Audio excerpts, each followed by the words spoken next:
হরে কৃষ্ণ। আজকে আমরা আলোচনা করব একাদশীর সম্বন্ধে।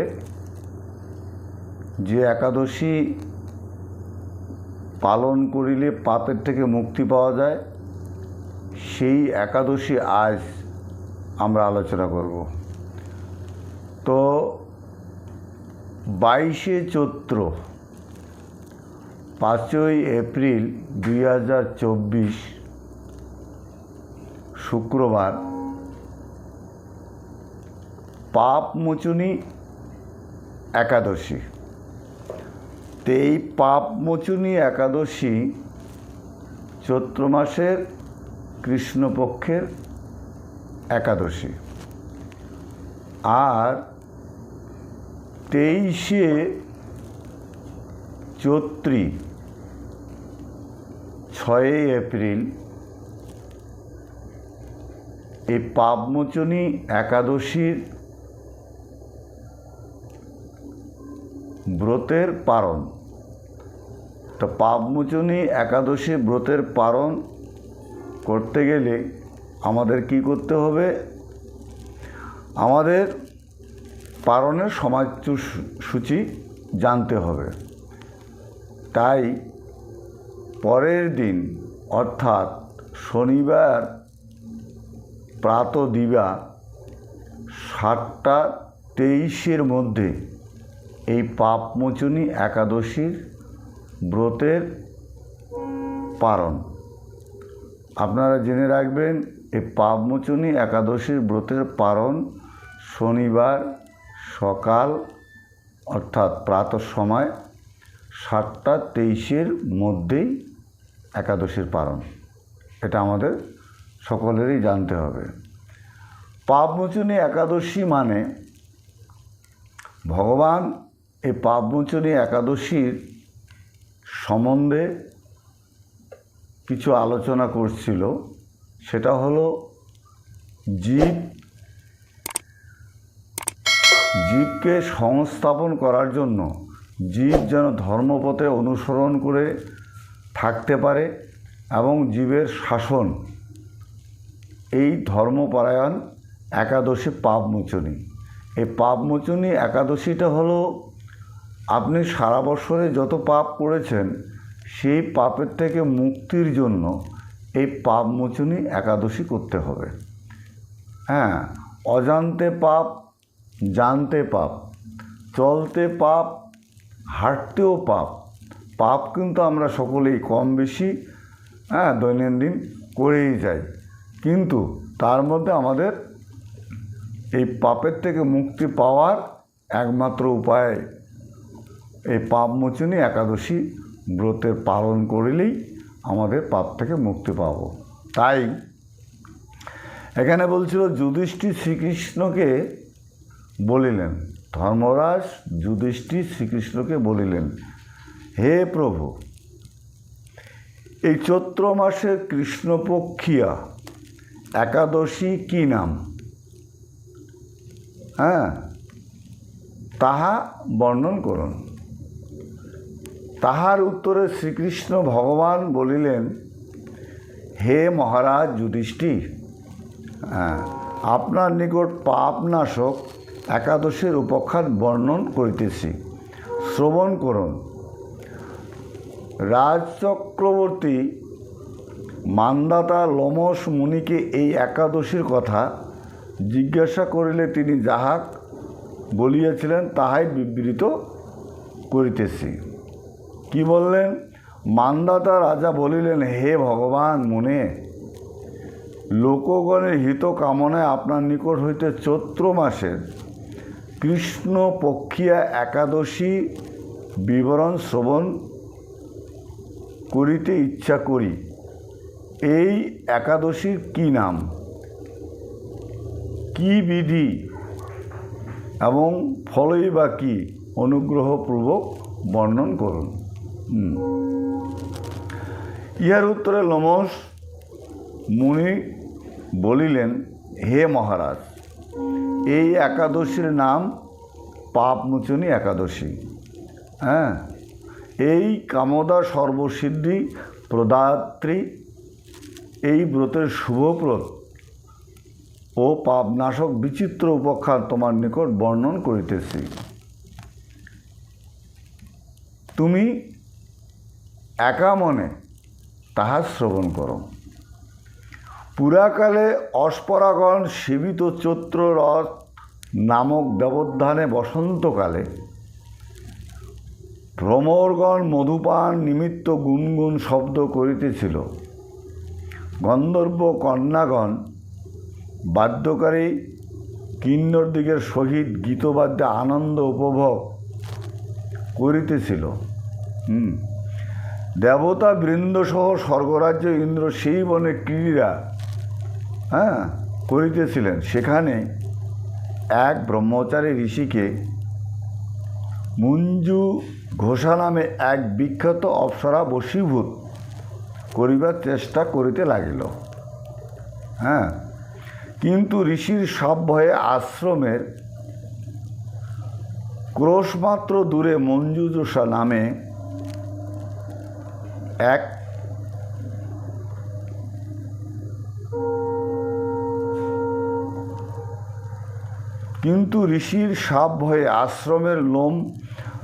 আশ্রমের ক্রোশমাত্র দূরে মঞ্জুঘোষা বাস করিতেছিল।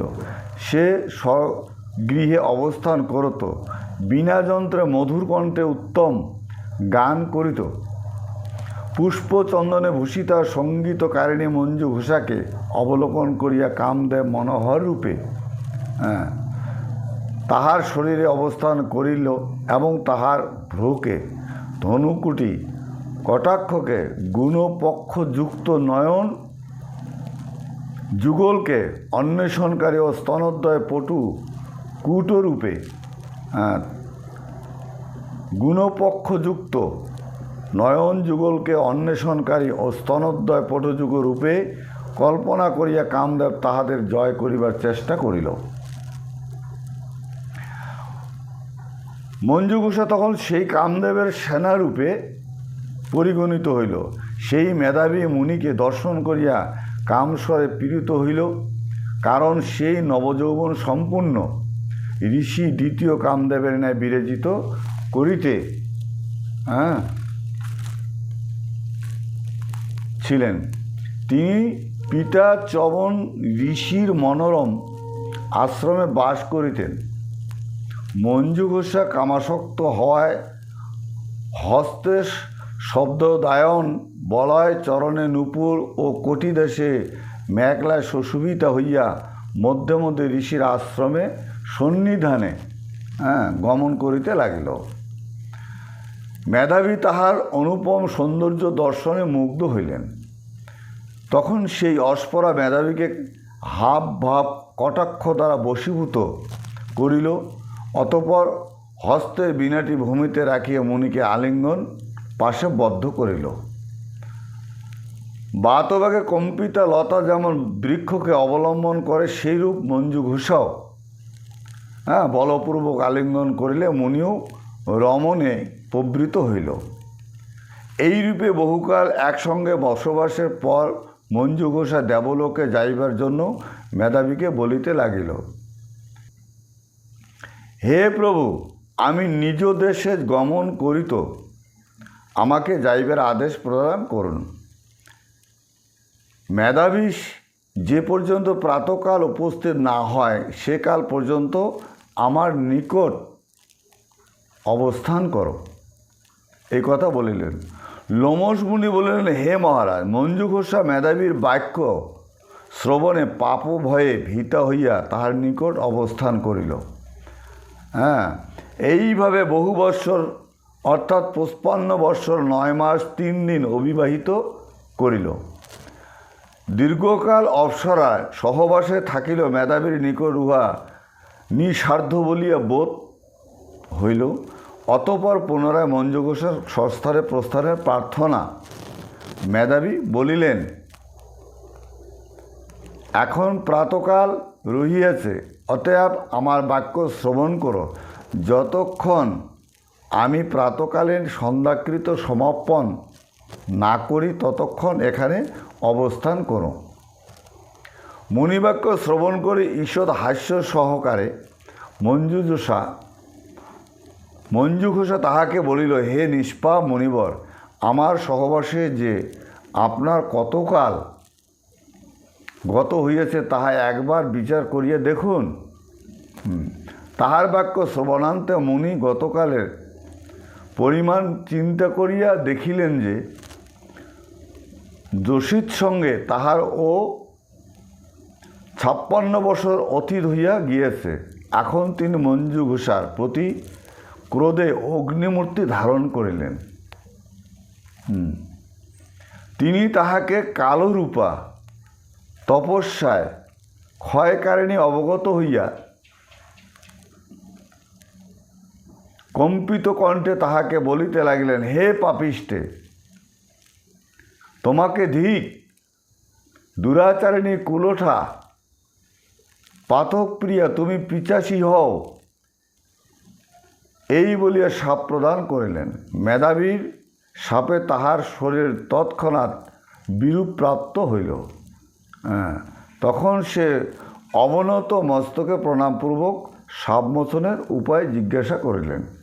তখন তিনি নিজে ভাবলেন যে আমি তো পাপ করেছি ঠিকই, তো আমি তাহাকেও একটু বিনয় করি, যদি পাপের থেকে মুক্তি পাওয়া যায়। মেধাবী বলিলেন, হে সুন্দরী, তোমার সহিত দীর্ঘদিন অবস্থানে আমার মহাতপস্যার ফল নষ্ট হইয়াছে। তো তুমি যেহেতু আমার কাছে জিজ্ঞাসা করিলে এই পাপের থেকে মুক্তি পাবো কী করে, তাই আমি বলছি, চৈত্র মাসের কৃষ্ণপক্ষীয় পাপমোচনী নামক সর্বপাপ ক্ষয়কারিণী এই একাদশী আছে, সেই ব্রতের ফলে তোমার পিছাসত্ব দূর হইবে। তুমি এই পাপমোচনী একাদশী ব্রত পালন করো। এই কথা বলিয়া মেধাবী পিতার আশ্রমে গমন করত। পিতাকে বলিলেন, পিতাকে কি বলিলেন? হে তা, অস্পরার সহিত সঙ্গদোষে আমি মহাপাপ করিয়াছি, ইহার প্রায়শ্চিত্ত কি, তাহা কৃপাপূর্বক বলুন। ইহার উত্তরে চ্যবন মুনি বলিলেন, চৈত্র মাসের কৃষ্ণপক্ষীয় একাদশী পাপ মোচনী একাদশীর ব্রত করো। এই একাদশী ব্রত করিলে তোমার সর্বপাপ থেকে তুমি মুক্তি হইবে। লোমশ মুনি বলিলেন, পিতৃবাক্য শ্রবণ করত মেধাবী সেই ব্রত ভক্তিভরে পালন করিলে তাহার সমস্ত পাপ বিদূরিত হইল এবং পুনরায় সে তপস্যা লাভ করিল। মঞ্জুঘোষাও সেই ব্রত আচরণের ফলে পিশাচত্ব নাশ হইলেন এবং সে পুনরায় অপ্সরার মূর্তি ধারণ করে তার পূর্ণ মূর্তি ধারণ হয়ে গেল। তিনি আবার তার স্বস্থানে স্বর্গে সে চলে গেলেন। হে মহারাজ, যাহারা পাপমোচনী একাদশী পালন করেন তাহাদের যে কোনো পাপেই উপস্থিত হোক না কেন, পূর্বজন্মের সহিত সমস্ত পাপই তার ক্ষয়প্রাপ্ত হয়। এই ব্রতকথা পঠন ও শ্রবণ করিলেই সহস্র সহস্র পাপের থেকে মুক্তি পাওয়া যায় এবং গোদানের ফল হইয়া থাকে। ব্রত হত্যাকারী, ব্রহ্ম হত্যাকারী এবং আশিরতি পাপের সুবর্ণ হরণকারীও যদি হয়, মদ্যপানকারীও যদি হয়, এবং পরনারী গমনকারী যদি হয়, গুরু স্ত্রী হরণকারীও যদি হয়, এই পাপের থেকে মুক্তি প্রাপ্তি হওয়া যায়।